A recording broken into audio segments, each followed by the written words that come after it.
quelqu'un qui, encore une fois, lui, comme l'ensemble des ministres depuis 2023, ont du sang sur les mains. Ils sont dans une relation de complicité de génocide et ils sont tous indirectement, mais aussi directement responsables par leur inaction ou par leur soutien à Israël de ce génocide. Et on l'a vu dans tous les ministres qui se sont aussi exprimés ces derniers jours pour nous expliquer que c'était horrible, une opération de communication. Moi, je pense qu'au contraire, ça n'est pas une communication et que ce message qui a été lancé par la flottille est important. Il y a un autre convoi qui est en train de partir là de Tunisie qui s'appelle Soumoud, ça veut dire résilience en arabe, et qui veut partir avec des centaines de véhicules, des centaines de militants dans une trentaine de véhicules pour aller à Gaza. Et c'est intéressant, ça veut dire qu'il faut lancer l'assaut humanitaire sur Gaza.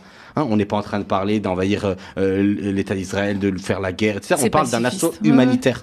Et ça, c'est important. C'est-à-dire que ce blocus illégal qui dure depuis plus de 20 ans, il doit tomber.